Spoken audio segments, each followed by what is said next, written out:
Good morning student. तो बच्चों, अभी तक आप जैसे क्लासेस ले रहे थे वैसे ही आपको क्लास लेनी है और डेली क्लासेस ऐसे ही अटेंड करनी है आपको। और डेली क्लासेस अटेंड करेंगे, वीडियो डेली देखेंगे तो हम अच्छा कर सकते हैं और क्लास में अच्छे नंबर ला सकते हैं। तो बच्चों, अभी आपकी 3rd क्लास प्रमोट कर दी गई थी जिससे आप 4th क्लास में पहुँच गए हो, लेकिन इससे आप लोगों का काफ़ी लॉस हो रहा है क्योंकि हम जो स्कूल में आकर पढ़ते थे, डेली का वर्क चेक कराना, वो सब कुछ इतना नहीं हो पा रहा है। तो आप जब तक घर पर हैं तो आप जैसे हम लोग वीडियो भेज रहे हैं आपको, तो वीडियो के अकॉर्डिंग आप अपना वर्क करिए, डेली इसमें कॉपी में लिखिए, क्योंकि जब तक आपको वॉवल्स है, कॉन्सोनेंट है, इनकी नॉलेज नहीं होगी तो आप वर्क अच्छे से नहीं कर पाएंगे। इंग्लिश में वॉवल्स और कॉन्सोनेंट स्वर और व्यंजन को बोलते हैं, है ना। तो इसलिए मैंने अगर यहाँ पे ऐसे लिखा हुआ है साउंड ऑफ वॉवल्स, तो वॉवल्स का मतलब होता है स्वर और कॉन्सोनेंट का मतलब होता है व्यंजन। तो बच्चों, मैंने फर्स्ट वीडियो में आपको बताया था कि वॉवल जो स्वर होते हैं वो कितने होते हैं।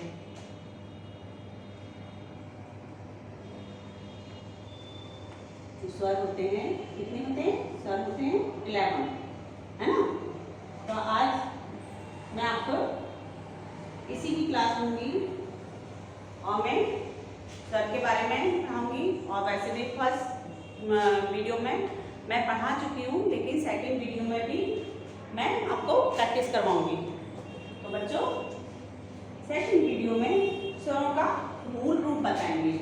स्वर जो होते हैं उनका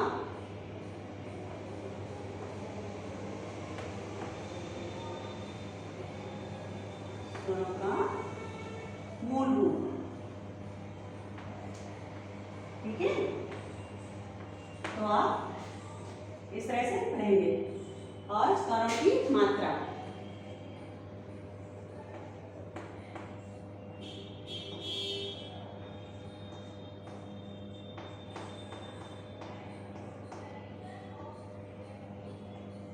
ये है स्वर की मात्राएं।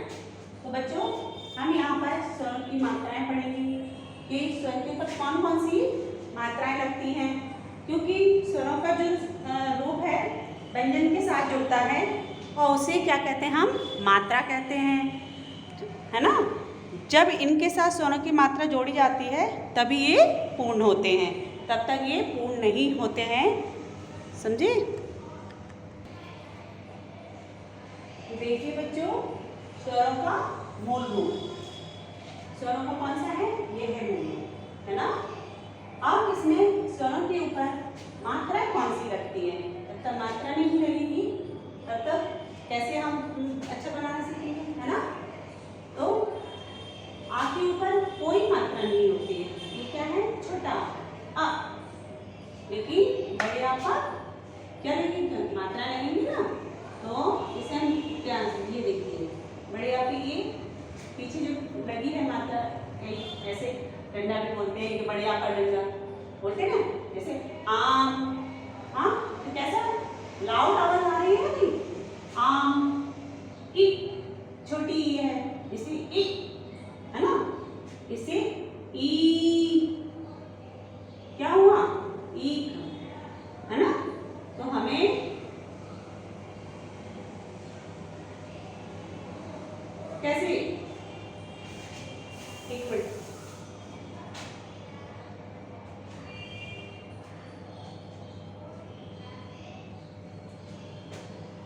ये है क्या आपका, जैसे इसमें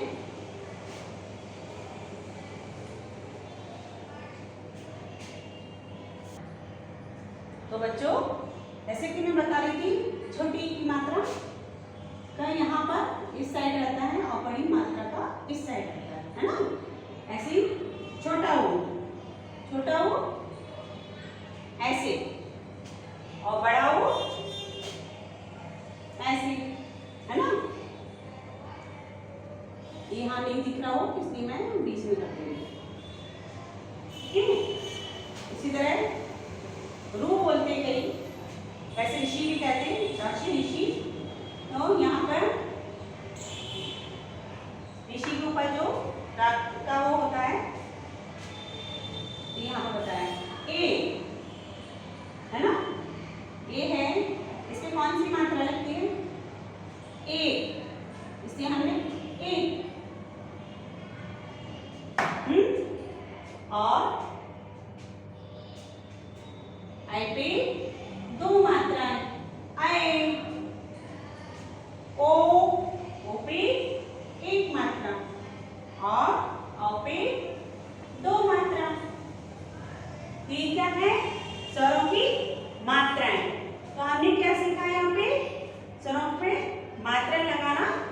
सीखा है हमने, ठीक है।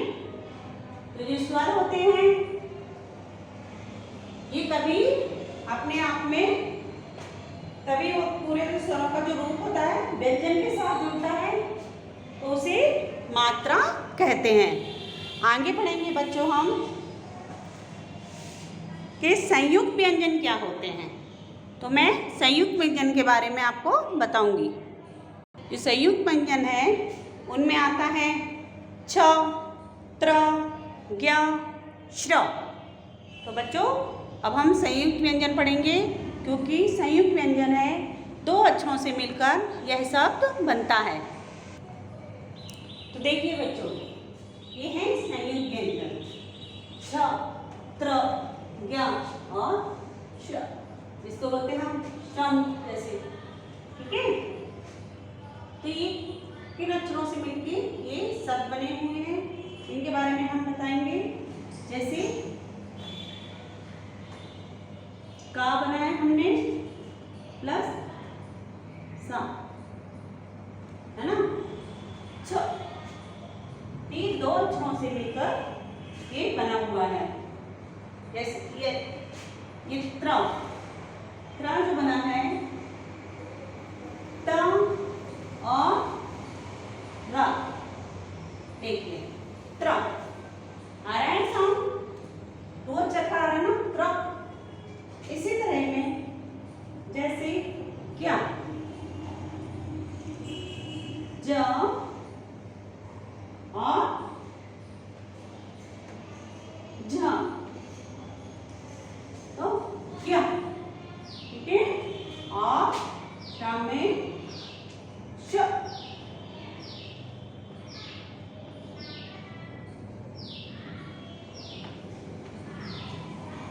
ये देखिए इस तरह से दो अक्षर शाम आ रहे थे ना, इन दो अक्षरों को मिलाकर ये संयुक्त व्यंजन बने हैं, ठीक है। अब इनसे हम शब्द बनाना सीखेंगे कि छ से कौन सा शब्द बना, जैसे क्षण, देखो है ना क्षण। इसे पत्र। आप 4th क्लास में हैं इसलिए ये सब कुछ सीखा होगा, लेकिन इसका रिवीजन इसलिए करा रहे जिससे आपको इन बच्चों जो अच्छा है इनका ज्ञान होना चाहिए, जिससे आप सब पढ़ने में आपको आसानी हो सके, है ना। जैसे कि ज्ञान और श्रम, ठीक है।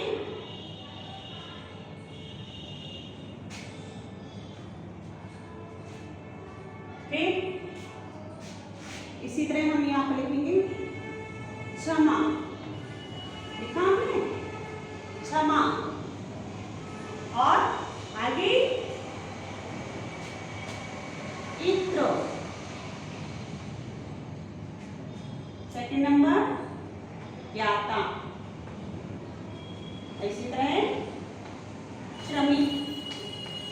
तो देखिए इन अक्षरों से मैंने बताया कि कैसे लिखा जाता है, तो आपने बनाना सीखा बच्चों, है ना।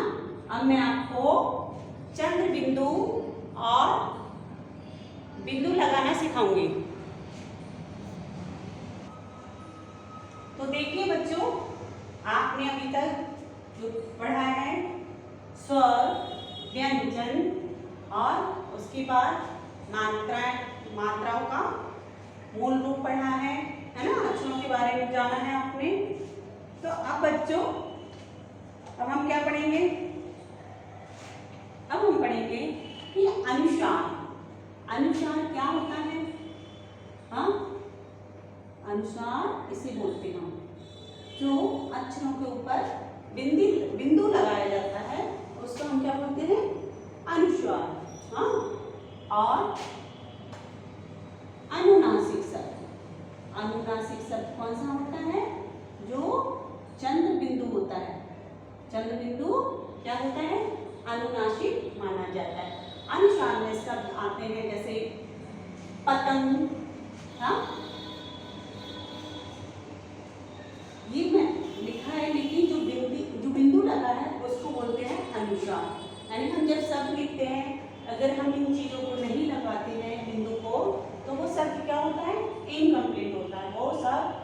कंप्लीट नहीं होता है उसे गलत माना जाता है।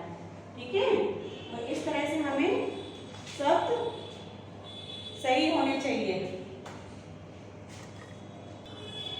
तो बच्चों देखा, जो ऊपर बिंदु लगा है उसे हम क्या कहते हैं, अनुस्वार कहलाता है। जैसे मैंने सब लिख के बताए हैं, पतंग, झंडा, बंदर। तो अगर हम जब तक बिंदु नहीं लगाएं तो ये वर्ड्स हैं इनकम्प्लीट रहेंगे। इसी तरह सेकंड में अनुनासिक। अनुनासिक में इसका जो है, जो चंद्र बिंदु बना हुआ है, इसी को हम क्या बोलते हैं, अनुनासिक। तो जैसे मैंने लिखा चांद, आँख, पाँच, तो ये क्या है, अनुनासिक। यानी ये बिंदी ये सब के बारे में नहीं है, सब तो हम कुछ भी लिखेंगे, ये अगर हमने लगाया तो ये अनुनासिक का चिन्ह है। ठीक है ना। इसी तरह जैसे विसर्ग। विसर्ग में कैसा होता है, ये वाले, ये क्या है, ये विसर्ग का साइन है ना। जैसे अतः, हाँ ऐसे लिखते हैं ना, प्रातः। तो बच्चों आपने देखा ये सारे बिंदु जो मैंने बताए हैं वो आपको लर्न करने हैं। जैसे विसर्ग का बताया अतः, प्रातः, ये स्वरों की मात्राएं और उनके संकेत चिन्ह हैं। तो बच्चों इनको याद करना है। मैंने बताया था जैसे कि व्यंजन और वर्ण अपने आप में अपूर्ण होते हैं, वो पूर्ण नहीं होते हैं। कब तक, जब इनके साथ स्वरों की मात्राएं जोड़ी जाती हैं तभी ये पूर्ण होते हैं। स्वरों का जो रूप है वो व्यंजन के साथ जुड़ता है, उसे क्या कहते हैं, मात्राएं कहते हैं। तो हमें ये सब याद करना है। आपसे क्वेश्चन पूछे जाएंगे और वो हमें उनके आंसर देना है। और इसी तरह आपको हर उसके 5 वर्ड्स लिखते हैं।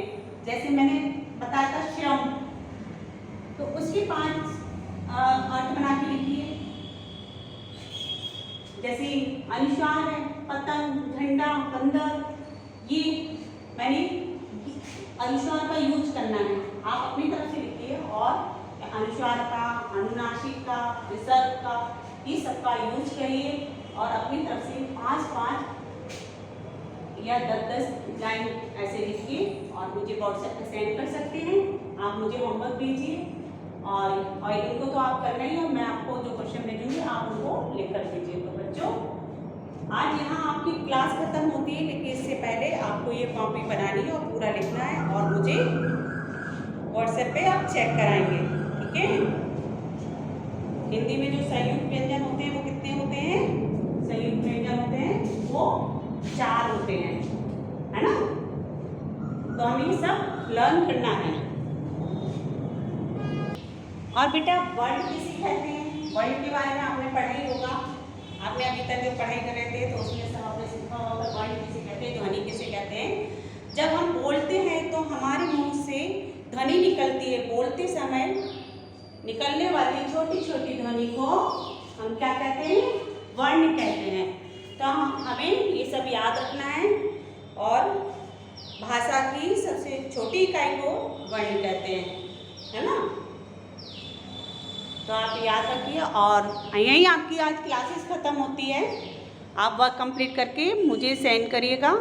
चलिए बच्चों, तो फिर बाय।